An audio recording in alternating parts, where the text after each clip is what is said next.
Assalamualaikum warahmatullahi wabarakatuh. Perkenalkan, nama saya adalah Elisa Surya Putri dengan NIM I01193111.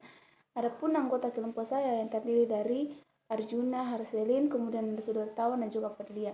Nah, kami dari kelompok 5 akan membahas mengenai replik. Dan saya sendiri sebagai materi pertama yang akan membahas mengenai pengertian daripada replik itu sendiri. Jadi, replik adalah jawaban balasan yang disampaikan oleh penggugat atas jawaban tergugat dalam persidangan perkara perdata. Nah, replik biasanya berisi dalil-dalil atau hal-hal tambahan untuk menguatkan dalil-dalil gugatan penggugat. Penggugat dalam repliknya dapat mengemukakan sumber-sumber dari kepustakaan, doktrin, kebiasaan, dan juga jurisprudensi. Nah, hanya itu yang sempat saya sampaikan mengenai pengertian replik. Dan untuk lebih jelasnya saya akan mempersilakan kepada anggota kelompok saya untuk membahas mengenai atau melanjutkan materi dari saya. Sekian dan Assalamualaikum warahmatullahi wabarakatuh. Baik, saya akan melanjutkan materi yang disampaikan sebelumnya oleh Elisa Surya Putri. Eksepsi dalam konteks hukum acara bermakna tangkisan atau bantahan, objection, yang diajukan tergugat terhadap materi pokok gugatan penggugat. Eksepsi ditunjukkan atas hal-hal yang menyangkut syarat-syarat atau formalitas gugatan tanpa menyinggung bantahan terhadap pokok perkara. Tujuan dari pengajuan eksepsi adalah agar pengadilan mengakhiri proses pemeriksaan tanpa memeriksa materi pokok perkara, dan agar pengadilan menjatuhkan putusan negatif yang menyatakan gugatan tidak dapat diterima. Cara pengajuan eksepsi diatur dalam beberapa pasal, antara lain pasal 125 ayat 2, pasal 133, pasal 134, dan pasal 136. Terima kasih. Assalamualaikum warahmatullahi wabarakatuh. Selamat pagi. Perkenalkan, saya atas nama Harselin, NIM I01193113. Saya sebagai pemateri ketiga.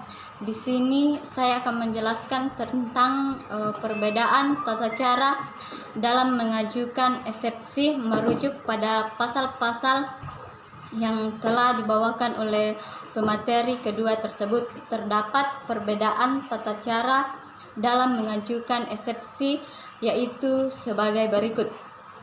Pertama, eksepsi kewenangan absolut menurut pasal 134 HIR. Eksepsi kewenangan absolut dapat diajukan oleh tergugat setiap saat. Tergugat dapat dan berhak mengajukan sejak proses pemeriksaan dimulai sampai sebelum putusan hakim dijatuhkan. Hal ini tidak terbatas hanya pada pengadilan tingkat pertama, namun tergugat juga dapat mengajukan eksepsi ini pada tingkat banding dan kasasi. Selain itu, meskipun tergugat tidak mengajukan eksepsi kewenangan absolut, hakim secara ex officio wajib menyatakan tidak berwenang mengadili secara absolut bila mana perkara yang diajukan memang secara absolut berada di luar yurisdiksinya atau termasuk lingkup kewenangan peradilan lainnya. Terus yang kedua, eksepsi kompetensi relatif dan eksepsi lainnya berbeda dengan eksepsi kompetensi absolut yang dapat diajukan kapan saja. Pada saat kompetensi relatif dan eksepsi lainnya, pengajuannya harus disampaikan pada sidang pertama dan diajukan bersama dengan jawaban pertama terhadap materi pokok perkara. Bila mana tergugat tidak mengajukan eksepsi tersebut pada saat penyerahan jawaban, maka hilang hak tergugat untuk mengajukan pada sidang dan jawaban berikutnya. Selanjutnya, terhadap eksepsi kompetensi yang diajukan oleh tergugat, secara teori hakim wajib menunda pemeriksaan pokok perkara dan memeriksa serta memutuskan eksepsi terlebih dahulu. Demikianlah materi yang saya bawakan. Untuk materi berikutnya akan dibawakan oleh pemateri selanjutnya. Sekian, terima kasih. Dalam hal eksepsi kompetensi ditolak, maka hakim akan menuangkan dalam putusan sela dan memerintahkan para pihak melanjutkan pemeriksaan pokok perkara. Sebaliknya, dalam hal eksepsi kompetensi dikabulkan oleh majelis hakim, maka akan dijatuhkan putusan yang berbentuk putusan akhir dengan amar putusan, mengabulkan eksepsi tergugat serta menyatakan PN tidak berwenang menjadi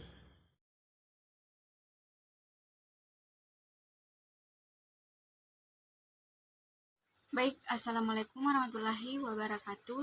Perkenalkan, saya atas nama Padlia. Saya akan melanjutkan materi dari teman-teman saya, yaitu yang kedua mengenai bantahan atas pokok perkara. Bantahan terhadap pokok perkara disebut juga perwerten principale, yaitu tangkisan atau pembelaan yang diajukan tergugat terhadap pokok perkara.